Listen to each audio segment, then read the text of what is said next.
Hello and welcome to the Elephant Lounge. I'm your host Tuesday. I want to thank you for joining me. And I am back finally with episode 10 in the series of Why They Are Guilty. And I'm going to talk a bit about clear thinking and its importance by contrasting this with delusional thinking. And this will be very long. I apologize, but there's a lot to say about this topic. As it pertains to true crime stories and in previous episodes, I have touched upon identifying propaganda, fallacious arguments, thinking clearly about true crime cases, how to analyze information and do so in a logical way. The best way to contrast this is to talk a bit about delusional thinking. What is delusional thinking and how does that compare with clear rational thought? What are the dangerous consequences that result from delusional thinking? The greatest example I have ever witnessed of delusional thinking would be the entirety of the Anthony family from the Caylee Anthony case. It's amazing because the entire family presented delusional thinking, especially that of Cindy Anthony, who was Casey's mother and Caylee's grandmother. Now, I assume most of you are familiar with the disappearance of Caylee Anthony. If you're not familiar with the details, don't worry. We'll be covering a lot of that here. The very basics amount to mother doesn't report her 2 almost 3-year-old toddler missing for 31 days and said she spends her nights going out, shopping, getting a tattoo, spending time at clubs, and sleeping over at her boyfriend's apartment. When her mother, Cindy, finally confronts Casey, a string of absurd lies and a whirlwind of delusions begins to reveal themselves. And we, the general public, are witness to all the absurdity. So let's explore this case a bit and point out the many delusions this entire family suffered, and in some cases continues to suffer from. And by doing so, we will reveal how clear thinking could have not only saved this family from tragedy, but clear thinking could have at least led the jury to delivering justice. When America first became aware of the Anthonys, we were immediately exposed to the strangest, most bizarre story of recent times. A young single mom living with her parents didn't report her 2-year-old daughter missing for 31 days. The young mom, Caylee Anthony, told police she dropped Caylee off at her nanny's apartment on June 9th, 2008. Later, when she tried to retrieve her daughter after work, the nanny wasn't home. Her phone was shut off. Instead of contacting the police, she went over to her boyfriend's apartment. She would also tell police she wanted to try and do her own research and spent 31 days looking for her daughter at popular clubs and restaurants. Now, it should be noted here that we would later learn that the date of June 9th was incorrect. The correct date turned out to be June 16th of 2008. Now, if this is sounding a bit crazy to you, congratulations. You're already on the road to thinking clearly, and the story gets even more convoluted. So let's talk a little bit about the characteristics of delusional thinking. First and foremost, there are indeed delusional disorders, and they can range from general delusions to bizarre delusions that might include something like someone believing they've been kidnapped by elephants or something equally impossible. These are bizarre delusions. These types of disorders will be beyond this discussion. I will only be talking about some general characteristics of delusional thinking. We also need to understand and realize that all of us are susceptible to having these general types of delusions. It's up to us to learn more about clear rational thought, and we can train our minds to prepare for new information and look at things with more objectivity. Delusional thinking simply means not being able to see the truth for what it is. It's denying reality in favor of a narrative we feel more comfortable believing. In order for us to really grasp this entire story, let's back up a bit. Who is Caylee Anthony? Who are her parents, George and Cindy? What are the signs of delusional thinking? Not too much is known about Casey's beginnings. She was born in Ohio, but her family moved soon after to Orlando, Florida. She had an older brother, Lee. As far as what is known for certain, Caylee appears to have had a rather normal childhood. In high school, however, it appears that she began lying to just about everyone. Her senior year prompted her parents to start putting together a graduation party. When they asked Caylee about her cap and gown, Caylee told them the school forgot to order it for her, but they were correcting the issue. A week before the graduation ceremony, the Anthonys were called up to the school and told that Caylee would not be graduating since she was short credits. They were told she was offered a number of options to correct this, but she didn't follow through. Apparently, she had stopped attending school altogether. When Caylee's parents confronted her, Caylee insisted that it wasn't her fault and that the school screwed her over by only giving her courses offering half credits. She mentioned that she took some sort of online class. There was no online course. She just lied to her parents. And instead of canceling the graduation party, the Anthonys decided to go through with the ceremony with the family. When they were asked why Caylee hadn't walked across the stage, they simply told people a mistake had been made, but rest assured, Caylee graduated. The party went forward and they allowed Caylee to accept graduation money and gifts. They lied to cover for Caylee's lie. Instead of doing what most parents would do, cancel everything and force Caylee to finish off her last semester,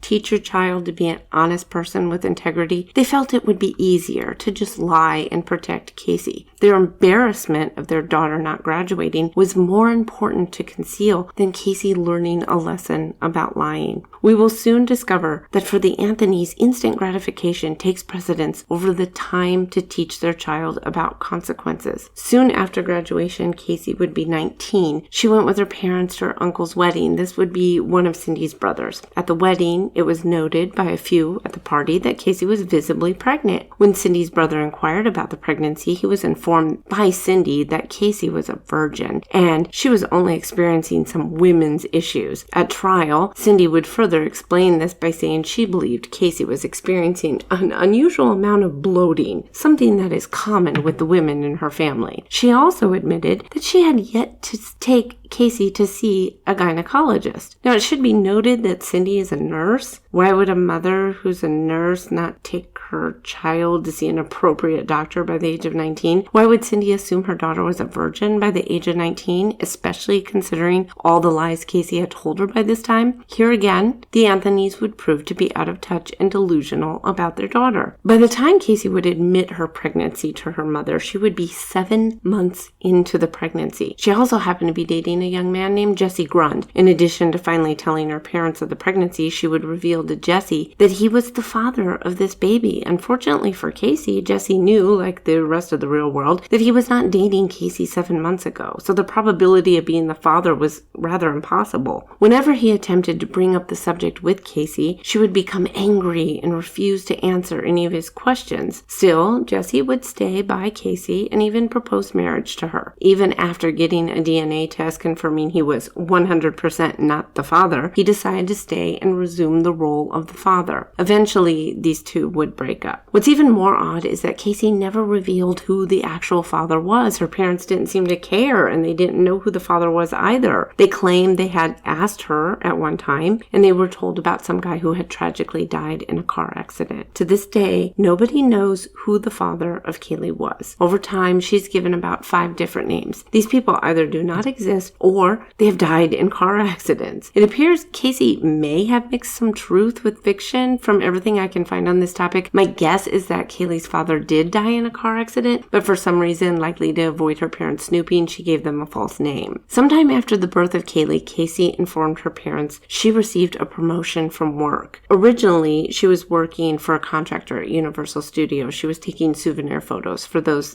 going to the park. She claimed Universal hired her as an event planner. Quite a feat for a young woman who didn't complete high school. Here again, we see her parents never display the slightest amount of skepticism. Later, we would discover that she just didn't go back to work after she had Caylee. At trial, we would learn that Cindy at one time had even gone to Universal to meet up with Caylee and a Juliet Lewis, one of Caylee's imaginary friends. Don't worry, we'll get there. For a fundraiser. And waited over 90 minutes until she was told it was canceled. Again, Cindy didn't seem to question who this person was or if Caylee was really working there. Caylee also stole lots of money and did so mostly from her family. There was a time when Cindy and George had to go to an accountant to figure out what to do about their financial situation. The accountant revealed that Caylee had stolen over $40,000 from them over the course of about a year and a half. The accountant advised them to try and get custody of Caylee and get Caylee out of their home. They did not follow this advice. Caylee also stole from an account that George had set up for Caylee. He would deposit money into the account whenever he got paid. Caylee had drained the account down to a mere $5 in order not to close the account or spark a notice from the bank to George, who clearly wasn't keeping full track of the account to begin with. When Caylee had her first birthday party, Caylee had taken Shirley's checkbook, who is Cindy's mother, Caylee's grandmother,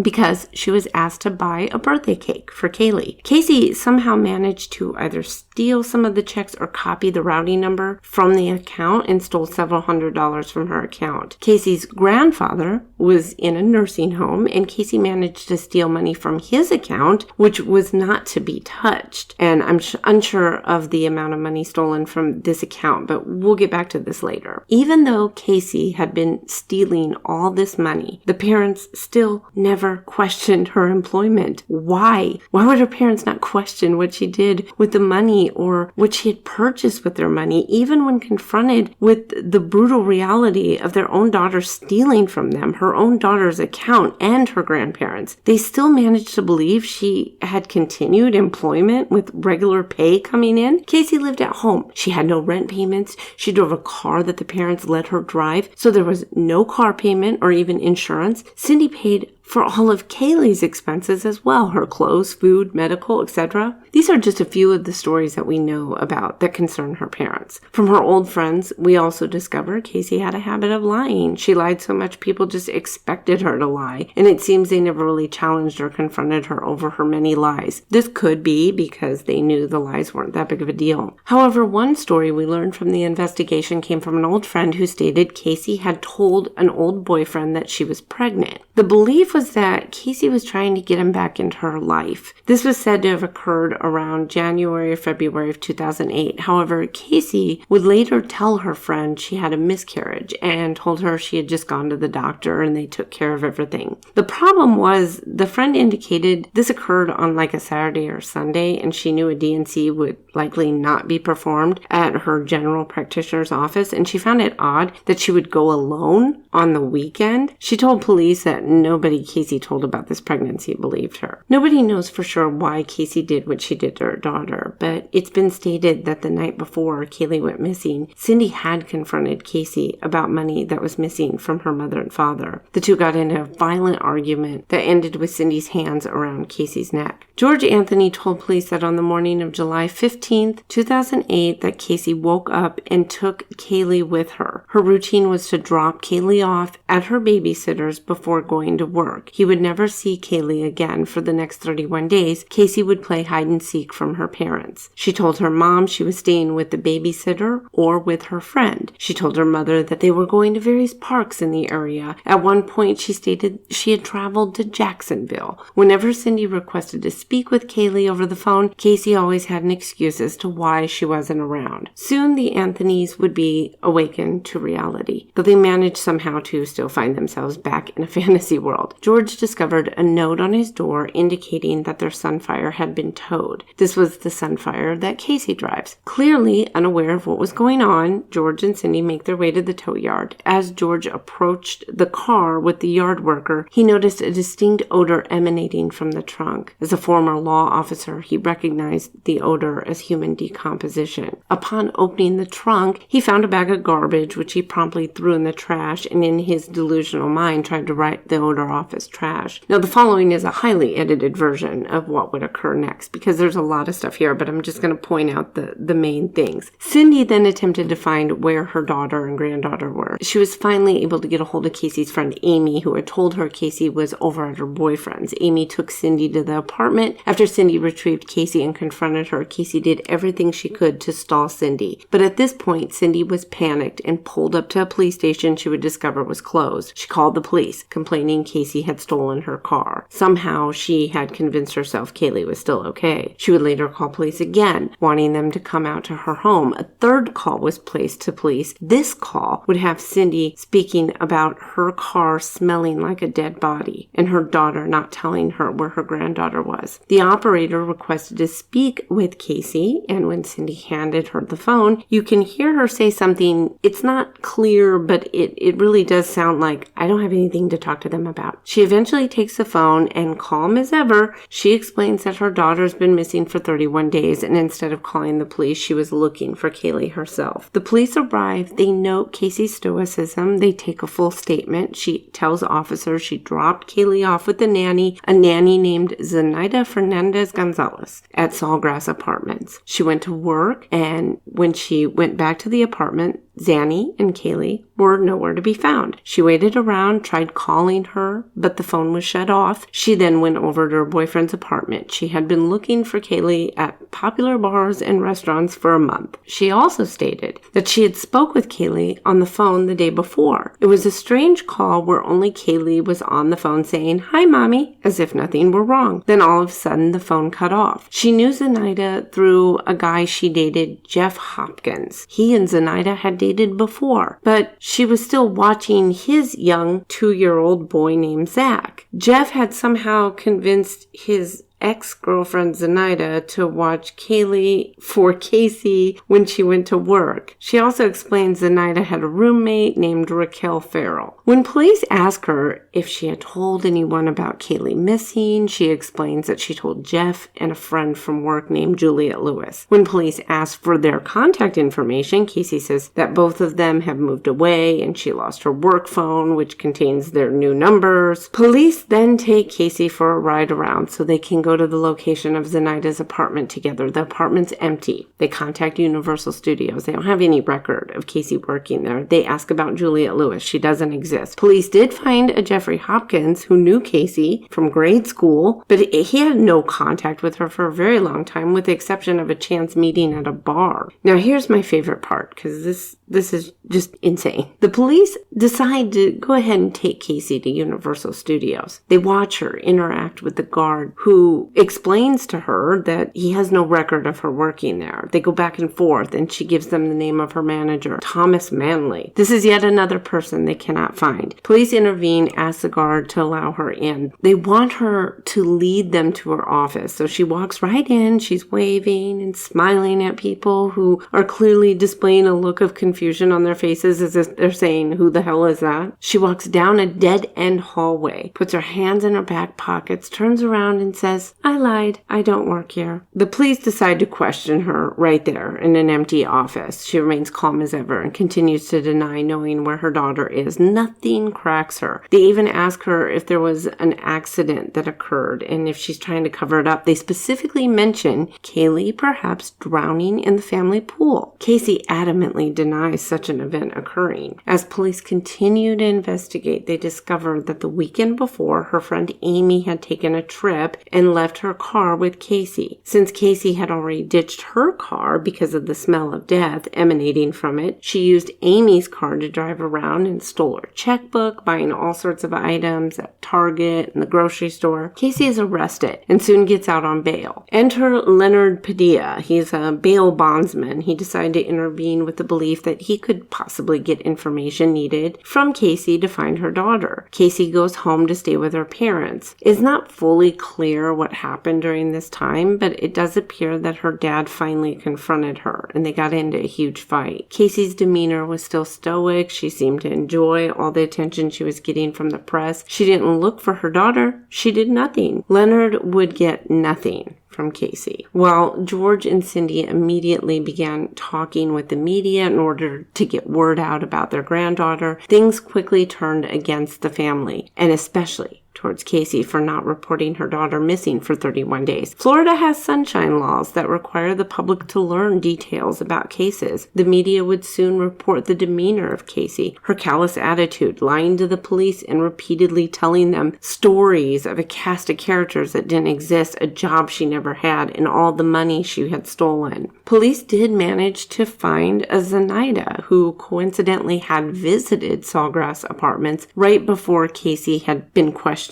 about her daughter. However, this Zenaida had no relation to Casey. She was a middle-aged woman. She didn't have a roommate, Raquel. She was not a nanny and did not resemble any feature that Casey had described. Unfortunately, she became the target of an angry public who were convinced she had murdered Caylee. Casey would be arrested again and would eventually tell her brother Lee a different version of events altogether that happened the day Caylee went missing. She continued to tell everyone it was Zenaida who'd taken her daughter, but in this new scenario, Zenaida and her were at J. Blanchard Park. She was pushed to the ground by Zenaida and told that she was going to be taught a lesson, and told Casey that she should not tell anyone anything, then proceeded to take off with Caylee. What's interesting is how her parents continued to believe her. George seemed to be a bit more realistic when he was interviewed by police. He did tell them the trunk smelled like human decomposition. He was perplexed by his daughter's behavior, but he didn't go too much further with his skepticism. Cindy, on the other hand, was completely immersed in Casey's delusional world of fake people and the fake nanny. She was trying to put clues together like it was some kind of mystery in a movie or a television show. Now, I want to pause here and I want to say it's very easy for people to get lost in delusions when something tragic happens. The purpose of going through this case is not to attack the Anthonys or belittle them for their foolishness, especially that of Cindy's. This type of event, fortunately, is not very common. It's difficult to know how many of us would think or behave, since most of us will never experience something so extreme. I'm merely trying to point out the things we can learn from this case. We can learn how being delusional can ultimately lead to horrific events. And when those events happen, it's even more likely we stay further into our delusions in order to continue denying reality. Eventually, Caylee's remains would be discovered. She was wrapped in a canvas laundry bag and trash bag. Her entire body was decomposed, and only her skeletal remains were found. Wildlife had spread out many parts of her body throughout the area she was found, which was just down the street from the Anthony home. At trial, Casey would once again change her story.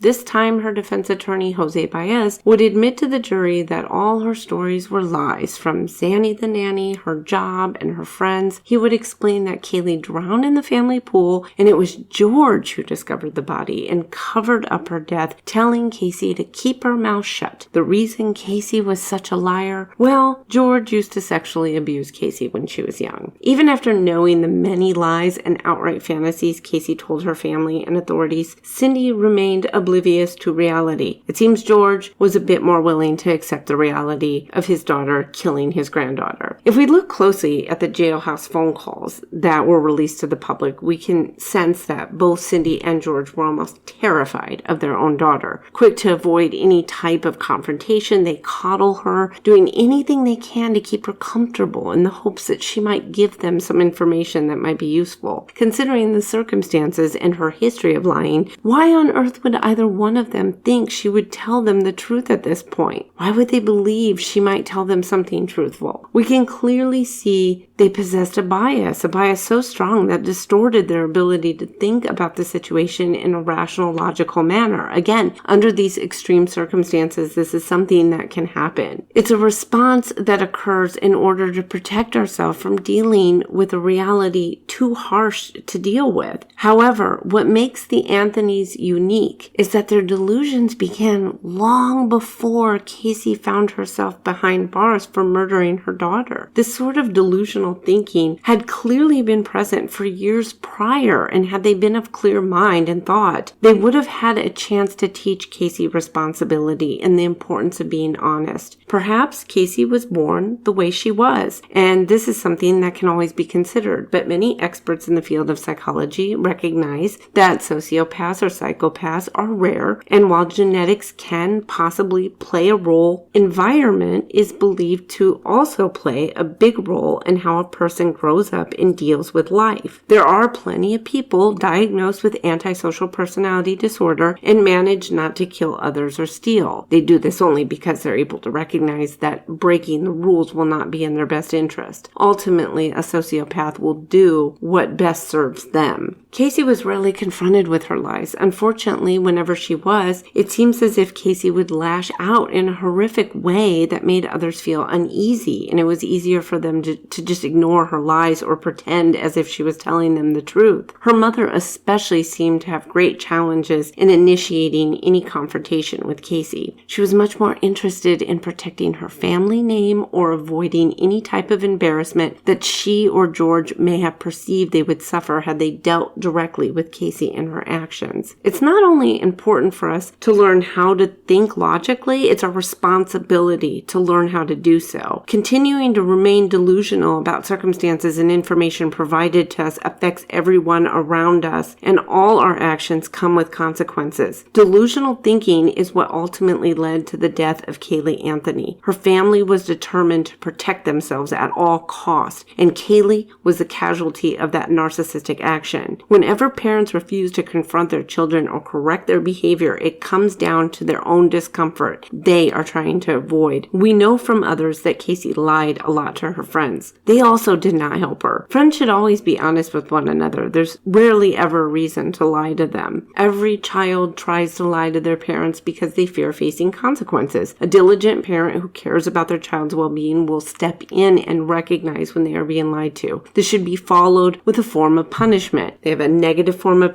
punishment, which would include taking something away from them, like a toy or a phone, or being able to play outdoors. A positive form of punishment may include extra chores or a spanking, though spanking or any physical punishment should be avoided at all costs. This form of punishment is not recommended since it will just push forward other consequences that are not desired. There's always a balance that parents must walk when raising their children. They must correct their bad behavior, but not have their child live in fear of them either. This will help encourage them to tell the truth. Now let's look at the situation involving their daughter not graduating again. The parents are called up to the school and they are informed that Caylee will not be graduating because she's short credits and stopped attending school. When they ask Caylee about the situation, she gives them some excuse about taking an online course and that the school had lied to her. Clearly, they never followed up with the school. Why didn't they take Caylee with them and have her say what she said right in front of them? Not only did they accept her absurd lie, they actually believed that the school lied? For what purpose would the school lie? Schools do everything they can to make sure students are graduating. Every year, you meet multiple times with your counselor and discuss your credits, what credits you need, how far along you are. Why is it that Caylee wasn't the one that told her parents she wasn't graduating first? Why did they allow her to have a graduation party? And why on earth did they lie to the rest of the family about her graduating? These are major missteps in their parenting that led to the consequence of Caylee knowing and believing she could talk her way out of everything and her parents would cover for her. Again, the delusion was the Anthonys believing that lying for their child would result in no consequence for them or their child. But unfortunately for Caylee, this was a horrible choice. The instant need to protect or avoid embarrassment was ultimately chosen out of selfishness. Instead, they could have taken a stand and demanded Caylee go back to school and graduate or find a new place to live. When Caylee became pregnant, she confided in a friend, Keo Marie, who stated she would be willing to adopt her child and she should consider it. Caylee initially seemed very interested in the idea. Unfortunately, it seems after Caylee spoke with Cindy about the idea, this was immediately shut down. Again, it's all about Cindy. She wasn't concerned that her daughter was too young or irresponsible to raise a child. She was indeed more concerned about herself and perhaps how it may look to have a daughter adopt out her granddaughter. When Caylee was born, Casey's parents were there in the delivery room. Caylee was passed to Cindy first, and Cindy immediately held Caylee first instead of handing the baby right over to Caylee, the mother. Cindy selfishly held Caylee. In initial interviews with the press, Cindy would refer to Caylee as being our child, referring to her, George, and Caylee. She seemed to consider herself to be much more than a grandmother, but a direct mother as well. Now, there are rumors that Caylee was getting rather upset with Caylee, calling Cindy mom, and Cindy not correcting her. The continuing crossing of boundaries most certainly played a role in antagonizing Caylee. Here again, we see Cindy having this selfish and delusional view of the roles inside the family. Now, looking back on the pregnancy, we see Cindy in complete denial about Caylee being pregnant. One would think a nurse might have a keen sense of awareness about their own daughter living with them being pregnant. Cindy and George seem to both display complete delusion in Caylee, thinking she's still a virgin and dismissing obvious signs as being something else like bloating. The very idea of something like that would be considered nonsense to a rational thinking individual. The genesis of Cindy's delusions seems to be rooted in her narcissism. She seems to be motivated by her desire to control everything and everyone around her. What doesn't suit her desire of perfection isn't taken care of with denial or lies. A genuine concern for her daughter Caylee would have been expressed through correcting Caylee when she lied, not allowing Caylee to have a graduation party, certainly not lying to the family about the graduating and accepting money and gifts for an event that didn't take place. If Cindy had cared for her daughter, she would have noticed the pregnancy and considered Caylee giving her up for adoption. She would have known about Caylee lying about her job. Cindy saw exactly what she wanted to see and not reality. When someone doesn't value reality and truth, it's very easy to become delusional, and delusions can only lead to bringing about chaos, and in this case, the murder of a toddler. As far as George, we know he's had quite a history with his own delusions. During the police interview, he discussed some marital problems him and his wife had. He admitted to sending money through an email scam. It appeared to be maybe one of those Nigerian emails,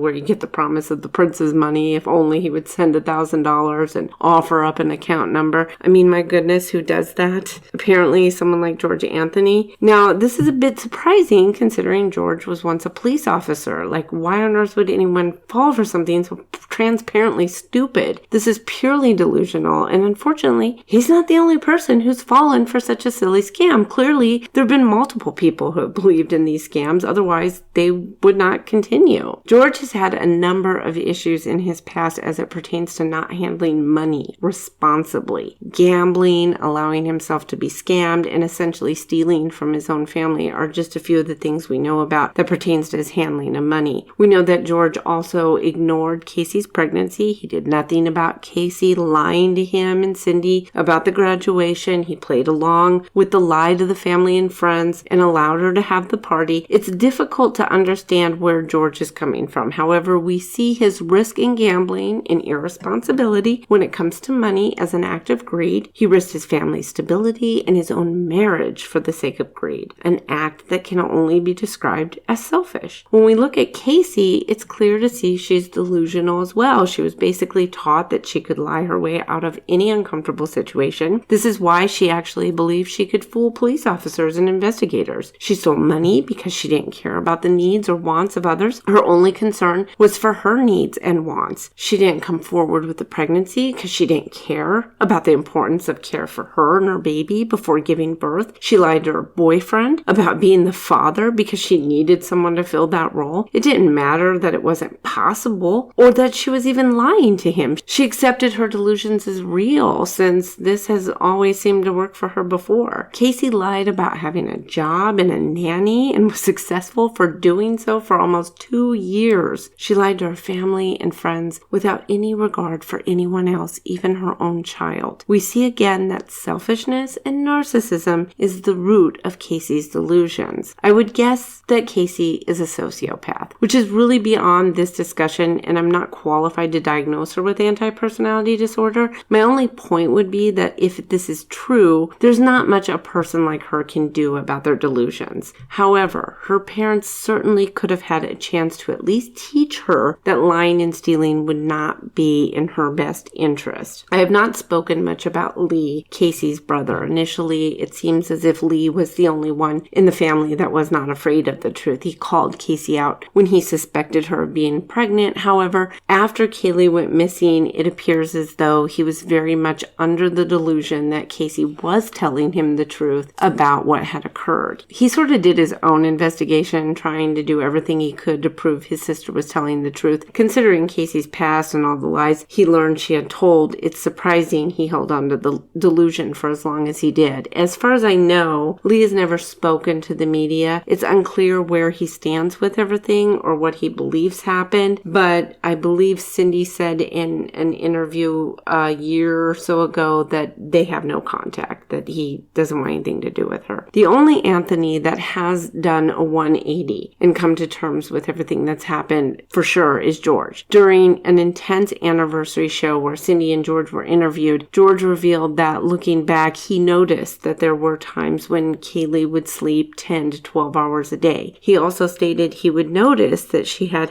some dark circles under her eyes at times. He now believes Casey was likely giving Caylee something to put her to sleep. This same interview is wonderful because it also gives us a first-hand peek into Cindy and her narcissistic traits. Her behavior is so absurd, and she springs into anger over every tiny slight she perceives from George. She immediately interrupts when Casey's parental skills are called into question, insisting that Casey was a good mom. Another insightful exchange occurs when it's brought up by George that Casey and Caylee didn't always stay home. Cindy just immediately refutes this in the most defensive manner, insisting that Caylee was always home. She still refuses to accept the smell of decomposition in the trunk and becomes extremely agitated when George insists that's exactly what he smelled when he went to pick up the car. When analyzing delusional thinking as it pertains to this case, we can safely conclude that the source of their delusional thinking was pure selfishness or narcissism. The Anthonys saw what they wanted to see based on their own personal desires. They were not willing to see the truth because doing so would cause embarrassment. It's safe to say that those who are selfish or narcissistic will indeed experience delusional thinking. When we are selfish or act out of purely selfish means, it makes it impossible to view situations in an objective manner. Oftentimes, in order to avoid what we perceive as embarrassing, we might lie or hide parts of the truth. We aren't thinking about the perception of others, so we won't notice how foolish we look to others when we double down on our lies. When we go back to an earlier episode in the series, I spoke a lot about propaganda, what it is, how to identify it, and how it's structured to appeal to your emotions. When someone is a narcissist, it's very easy to influence them since propaganda is designed to make its viewers feel important, feel special, feel as though they're being given privilege or special information. Not all of us are actual narcissists, but most everyone has a bit of narcissism in our personalities. I do wish the police had asked Casey what she was doing with Caylee when she said she was at a job she didn't have, or why did she need a babysitter when she didn't have a job. When they questioned her at Universal Studios, she kept saying that the numbers they needed were in her work phone that she'd lost. But again, she had no job. There was no work phone. Why didn't they call her out on that? I don't know. Maybe they didn't catch it. It's too bad that they didn't. Now, what happened with the jurors? So here we're going to get into the trial. What brought on their delusions concerning Casey? Jose Baez played to them. He focused his arguments around feelings. He made sure to dismiss evidence as not being reliable. He also made sure to tell the jurors that because Caylee's cause of death was unknown, that somehow this unknown variable amounted to him demonstrating reasonable doubt. It doesn't. We will discuss reasonable doubt later, but the concept of reasonable doubt is something that has been lost on many people. It appears to no longer be taught in schools. What appears to be taught instead is that any doubt should be taken as being reasonable, and this simply is not true. Defense attorneys are notorious for their abuse of this concept, and Jose Baez was no different during this trial. Manipulating people is nothing new. There are those who are natural manipulators and those who learn how to manipulate others. Charisma and charm can be coupled with an authoritative tone. This helps the viewer or listener feel comfortable, special, and they believe they're listening to someone who has superior knowledge on a topic. Baez took advantage of all these elements and was able to convince the jury of his false conclusions. In addition, this also happened to be a jury of people who had stated they hadn't drawn any conclusions on the guilt or innocence of Casey prior to the trial, despite the copious amount of information that was available to the public at this time. This happened to be a jury of people who were reluctant already to convict Casey in the first place. They went into the trial looking to confirm their reluctance. So any doubt they find would be considered reasonable to them. When you go into something looking for an answer you are already wanting or willing to believe, it's very easy to find what you're looking for, at least in your mind. While they may have been looking for reasonable doubt, what they found was just a silly doubt that was far from being reasonable. It was entirely based on emotion and concepts that are not considered reasonable under the law. For example, we've had trials in America where a body was never found. There's no way to determine how that person was killed exactly, but the fact that they're no longer around and the circumstances that surround those cases, people can and have been convicted. Not knowing if Casey smothered Caylee or drugged her is simply not necessary to determine Casey's guilt. Baez excused Casey's behavior, and we hear all the time from those who insist on defending criminals that behavior should never be considered because somehow innocent people behave guilty. They behave guilty because they are innocent? It makes no sense. Sure, people can react to things in many different ways. There are innocent people who may end up behaving oddly, though these people are typically ruled out immediately since these are the same people who were likely nowhere near the crime. None of the circumstances point to them, and they're likely to have a reliable or believable alibi. Guilty people behave guilty, and the evidence and circumstances point to them. Casey said nothing to no one about her daughter being dead. She went on with her life as if nothing happened. If we are to believe that George was involved, we'd have to explain why Caylee was in the trunk of Casey's car. Why would a former police officer not understand that seeing a child had drowned in a pool could immediately be helped by calling 911? Why would Casey even go along with such a goofy solution that George said he'd dump her daughter's body? George would know that drowning in a pool is not a reason to hide a body. He would know that telling his daughter to go along with everything like nothing happened would be a huge risk to being discovered. The problem is this story that Baez gave to the jury was meaningless. It wasn't backed up by any evidence. George and Cindy didn't know that Casey was unemployed. They didn't know who Zanny the nanny was. These are stories Casey had put in place long before she decided to murder her child. Then we have the location of where Caylee was found, just down the road from where the Anthonys live. We also see from phone records there was a period of time where her phone was shut off a few days after Caylee was last seen. Caylee was wrapped in a garbage bag and a laundry bag. She was found with 3 strips of duct tape, which were determined to have been wrapped around Casey's head due to her hair being stuck on the tape. This tape would have easily covered her mouth and nose, and could have very well have been what murdered Caylee. The coroner was unsure of Caylee's cause of death. She did rule the manner of death a homicide. Her reasoning was sound. The toddler was healthy, no medical issues, was wrapped in bags like garbage, placed inside a wooded area for hiding, duct tape found placed around the head, and the mother's failure to report her own child missing for 31 days. These circumstances paint a logical picture of homicide. Baez was able to hire some quack who tried arguing that there would have been DNA on the duct tape, and since it wasn't there, the tape must have been placed there afterwards. This made no logical sense whatsoever. First of all, the entire body was skeletonized by the time it was found, so why on earth would DNA be found on tape? Again, an entire body had deteriorated within the conditions where it laid for months on end. Of course, any DNA would have also been deteriorated. Furthermore, had the tape been applied later, as he tried claiming, then the chances of DNA being found would have increased, not decreased. The assertions were just desperate attempts to poke holes and confuse an already reluctant jury. There was also evidence presented at trial that concluded the smell inside Casey's trunk was that of human decomposition. This was confirmed by cadaver dogs, who also made an indication at the trunk of Casey's car. Since the technology that was used to identify the smell of human decomposition was new,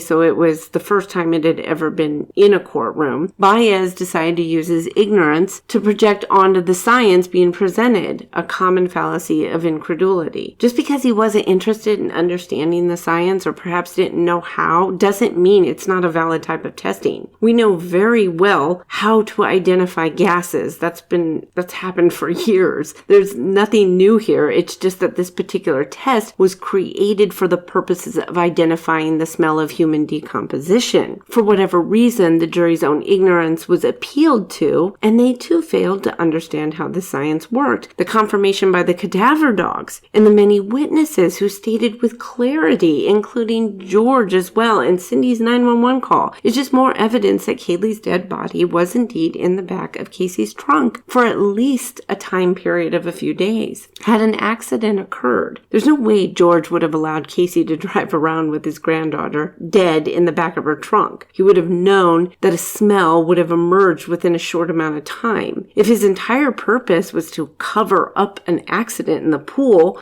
doing something like that, putting her body in a trunk and leaving it there for a time as his daughter took off with the car driving around, would have been utterly foolish. Why didn't the jury pick up on any of this? They seemed to believe that an intact body was necessary to find Casey guilty, but this is never the case. An untreated hair was found in the back of the trunk as well. Casey appears to have vacuumed out the back of the trunk but missed this hair. Through a process of elimination, it was determined to have belonged to Caylee Anthony. This hair also included a death band, which is something that occurs on a dead body. Are there other reasons a hair can present this type of marking? Perhaps, but no one is claiming this is a smoking gun. It's merely another piece of evidence that concludes Caylee was dead in the back of the trunk. A supposed expert stated on a recent documentary that I'd watched that a death band can be seen on any hair dipped into a water solution. But even if this is true, there's no evidence a water solution was in the back of her trunk. Again, it's just more reaching from the defense. High amounts of chloroform were also discovered in the back of the trunk. The defense strategy here was to just throw everything at the wall and hope it sticks. On one hand, Baez insisted the idea of testing air was unreliable, and he also tried to hedge his bets and explain, well, of course there's chloroform. You can find it in cleaning products and from the glue that holds the trunk liner in place. I mean, I guess, but that would almost imply that all of our trunks smell like chloroform? Well, I can agree that this is not the smoking gun. It is certainly an aspect that falls in line with the prosecution's theory of Casey using something to put Caylee to sleep. There were a number of searches on the family computer for chloroform. It was not 84 times as the prosecution had originally thought. This was eventually corrected. However, what an amazing coincidence that this was Googled at all. And then the trunk just so happens to contain unusually high amounts of said substance? I would like to address the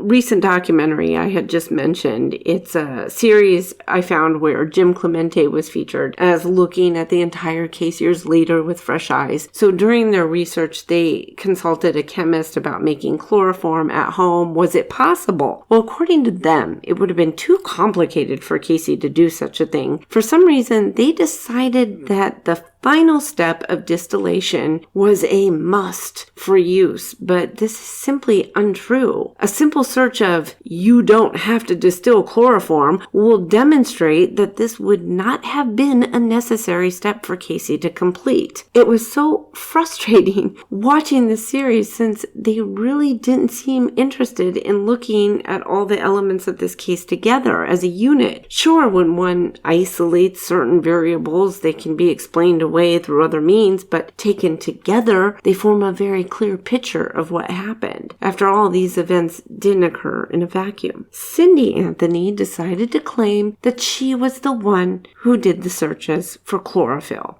And chloroform came up. She claimed she was looking at information about her dog chewing up bamboo and wanted to see if it was making him sick. The terms neck-breaking and household weapons were also searched. This search she tried to explain away by saying there was some sort of a pop-up that had occurred. The entire scenario was proved to be false. First of all, Cindy was at work during the time these searches occurred. Her supervisor stated she was in charge of Cindy's timesheets. It would be illegal for her or Cindy to falsify her work records. Considering Cindy's a nurse, it seems rather impossible for her to be at home and still logged on to her computer at work. Hospitals must be very careful with data. Even companies that have little reason to be paranoid about records always train their employees to never leave their station without locking their computers. There were no references to chlorophyll found on the computer. And furthermore, the only reference found to bamboo was in regards to furniture at a tiki bar. bar. The computer expert stated definitively that neck breaking was searched. It was not in a pop-up. And as far as searches regarding dogs, there was a search for fleas. Also,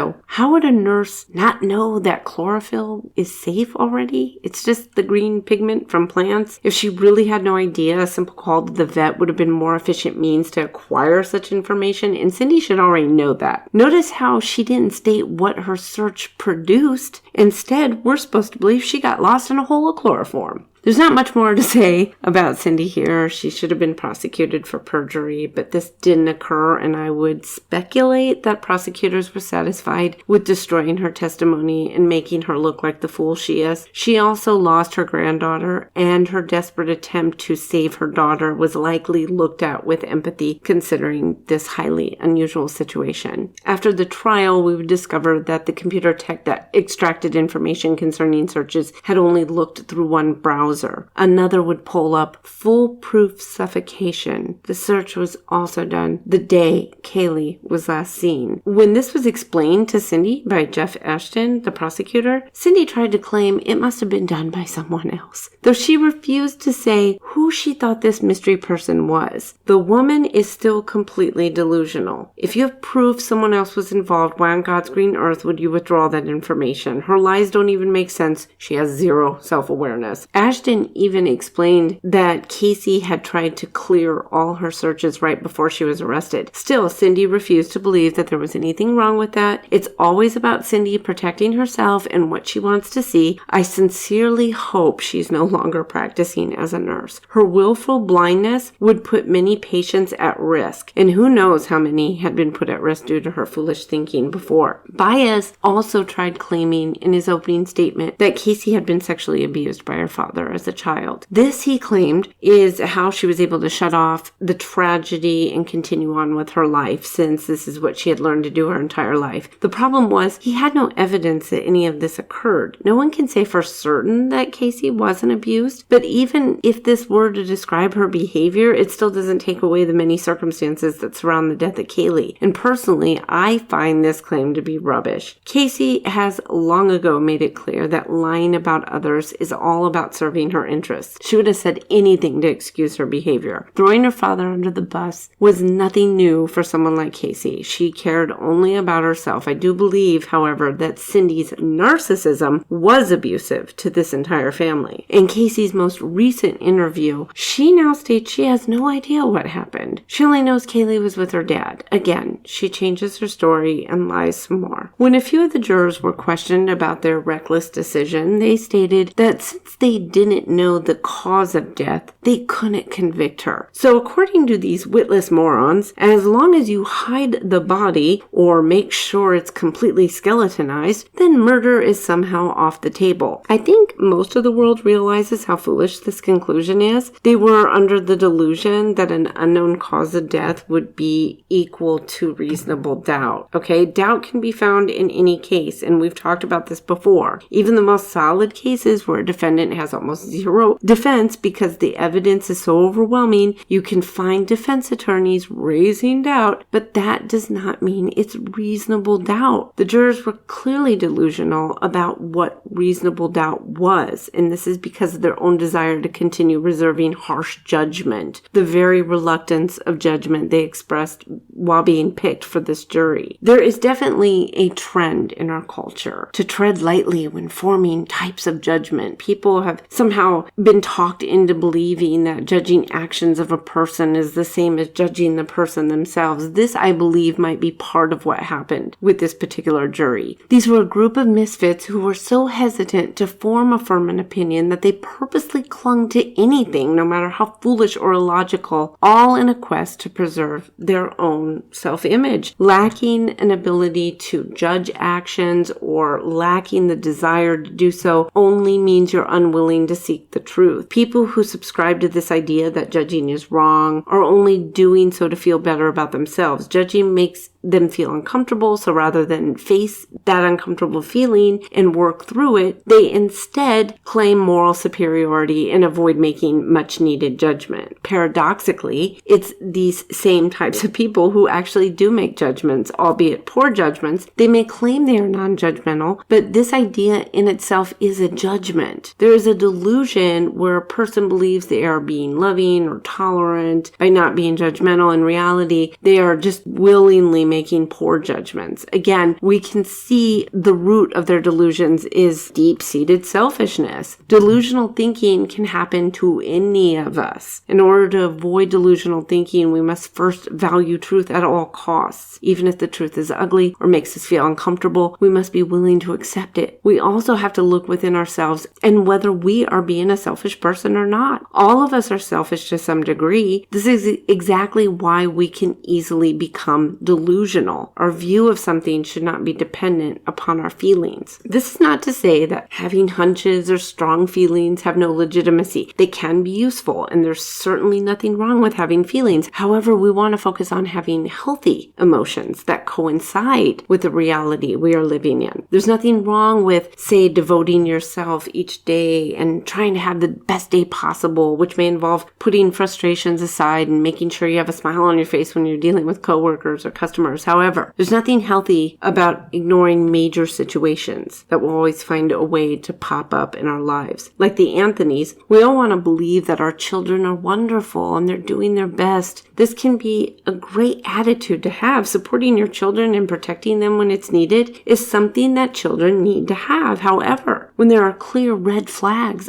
and evidence of Caylee lying repeatedly, they refuse to address these issues. A narcissist like Cindy sees her children as an extension of herself. She's unable to address her daughter's problems and correct her because doing so would lead to her facing her own issues. Anything wrong with her daughter would imply something wrong with Cindy herself. George knew he had issues gambling and handling money and likely didn't want his own daughter throwing that in his face if he stood up and tried to correct Caylee in her lies. Here again, he was worried about himself and not his daughter. The Anthonys lied to their family and friends in order to save face and protect their own feelings. Had they been focused on the truth and not concerned about their own feelings or how they looked at others, they would have been well equipped to at least address Caylee's problems, correct her, and punish her when it was needed. The only way to keep inside the zone of clear, rational thought requires a person to know themselves, know who you are, your weaknesses, your strengths, your motivations. By being at peace with yourself, you will avoid projecting yourself onto others or situations. Keep the ego out. Always value truth above all. There's nothing wrong with having a positive outlook or wanting to believe the best of situations. Just realize that sometimes you will have to accept an outcome that you do not desire. Highly narcissistic people are unable to live in reality. They only see what they want to see and refuse or excuse any evidence that contradicts their beliefs. We see this with both Cindy and Caylee. For most of us, our narcissism can be contained or controlled. Know thyself, know who you are, what your weaknesses are. If there's something you don't understand, search out for answers, but realize even if something doesn't make sense to you, it doesn't mean that information is untrue. There's nothing wrong with admitting you don't know, but purposely avoiding information that makes you feel uncomfortable is no excuse. I've spoken about cults in a prior episode, but I'd also like to touch upon this topic here as well, since cults rely on delusional thinking in order to maintain their power. And what's interesting about cults is how they're able to manipulate people and get them to perceive almost anything they want you to. Now, most of the people who find themselves joining a cult are not aware they are doing so. They are people who they want to feel special and have a desire to do something worthy. They seek to feel important or be a part of something that's doing important things. Most all cults are formed around a personality, some person who uses charm and manipulative tactics to engage the interest of others. Just like propaganda, they mostly appeal to a person's ego and do so by getting individuals to feel as though they can attain special treatment, special knowledge, or both. They insist on not being criticized, and they encourage others to not listen to others with a different opinion. Those who are not in the cult are deemed to be of a lower status, undesirable, deplorable, or even called out as being evil. It's basically an isolation tactic that sociopaths are well known for. So first, they appeal to the ego of an individual. They do this by making very general statements that most anyone would agree with. This puts the individual at ease, believing that they're a part of something that's looking for positive outcomes. Then there's a promise of more information that will help someone develop or understand something they don't now realize. Certain requests are then made as a way to make the individual feel needed or wanted. These requests can range from doing work or some kind of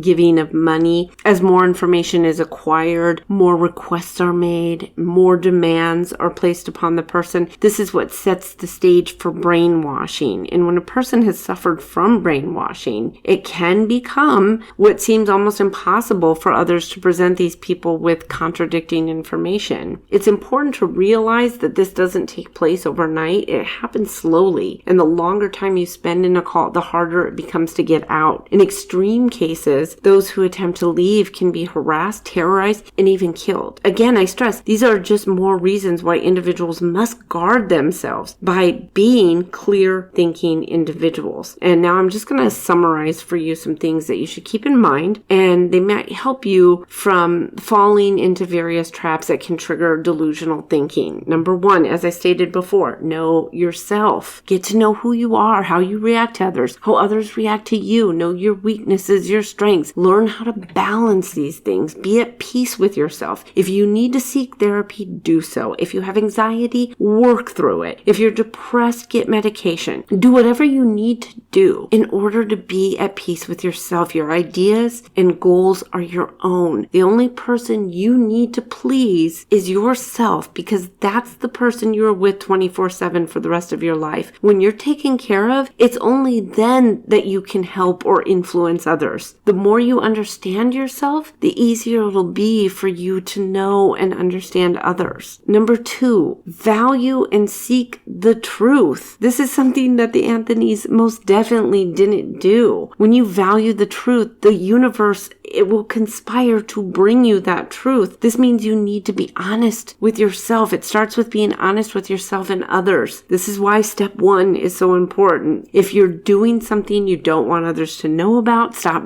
doing it. Don't do it at all. Whether you value the truth or not, it's still there. So don't fight that reality. The more you try and fight it, the deeper the consequences become, not just for you, but everyone around you, as we've seen. Number three, have dignity. Okay. This is something for cults, especially if if you find yourself in a cult, have some dignity. If something or someone is making you uncomfortable, then do something about it. Get yourself out of there. You don't need to be a hero. Do what you need to do. Have faith that things are going to work out. We've all been in situations where we believed, oh my God, there's no way out of this. It will happen in all of our lives, often more than once. Doesn't necessarily have to be a cult. Just learn to not only prepare yourself for the potential of these things occurring, but also hold on to the notion that you will find a way to make things work. Number four, never stop questioning your ideas and beliefs. No matter what it is, always look at situations from all angles. No matter if you agree with them or not, analyze their arguments, learn from them. Never stop growing or researching. You have one life that you know for sure that you have, so you might as well learn as much as you can. Number five, you don't need to pay for special information about life. Okay, there's libraries, free information online that can help you. You just need to be diligent in how you determine what information is valuable and what information is damaging. If you're interested in religious answers, there are free Bibles everywhere. A true religion will freely answer your questions and even encourage you to read from other sources. If anyone is telling you you're not allowed to criticize or seek out answers from other sources, then that's a good indication they're insecure in what they believe, and it's time to look elsewhere. Number six, don't be too hard on yourself or others. Okay, we all make mistakes. We all make poor judgments. Okay,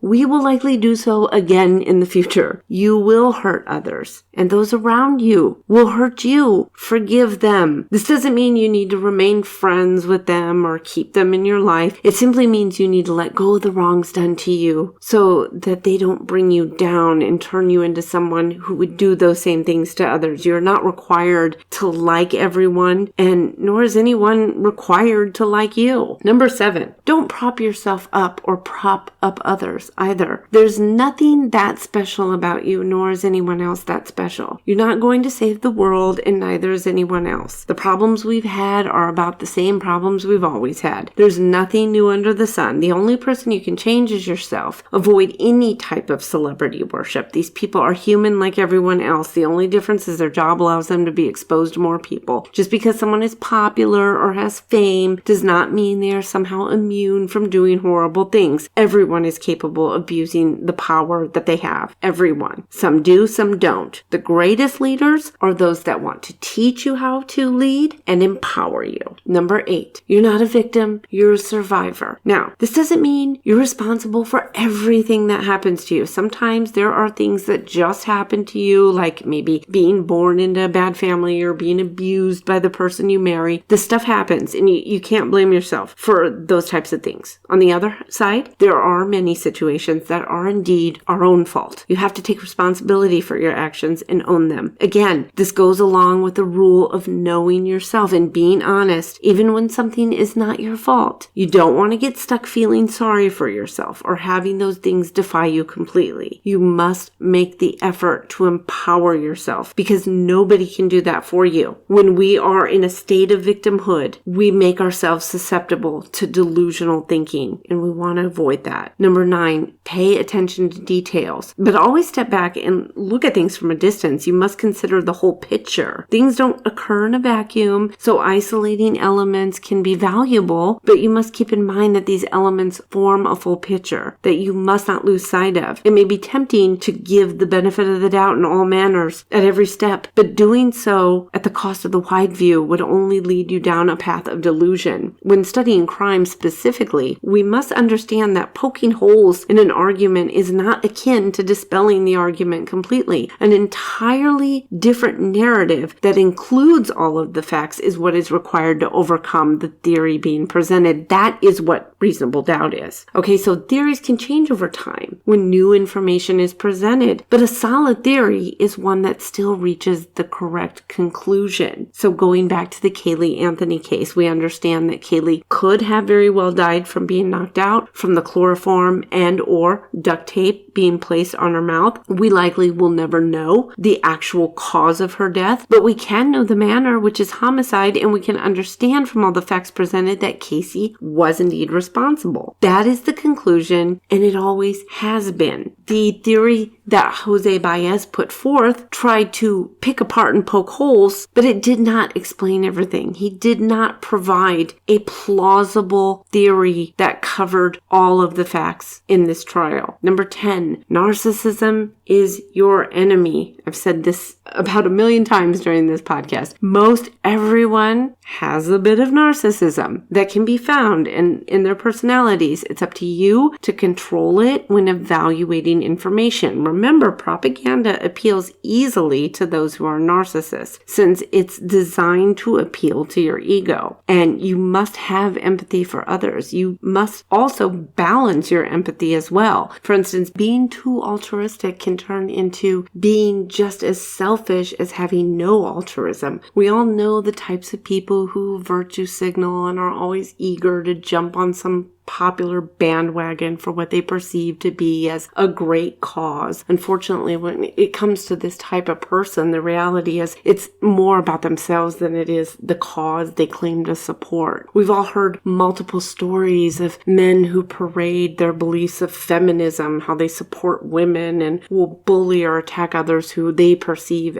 are against their cause. These same men are typically accused of sexual harassment later on. So be careful when listening to those who are too extreme and emotional about issues. These types of people will gloss over or ignore facts that do not support their beliefs. Narcissism will cause you to turn into the very monster you seek to destroy or fight against. Number 11, pay attention to denials and attacks. When someone is continuously denying things and attacking others, like accusing them of conspiracy with no evidence, this is a marker of deceit. guilty. As it pertains to criminals, cults, or individuals, you will find that those who are guilty will just deny everything. They will then turn around and accuse others of crimes or actions and offer no solid proof of their claims. Even with testimony after testimony or evidence piling up around them, they will only offer denials and baseless attacks. Okay, so that is all for now. Hopefully this will help you in analyzing both crimes and cults and some other things in life in general. Avoiding delusional thinking can help guard you from a number of negative things like making poor choices and ultimately prevent you from hurting yourself and others. And I will be back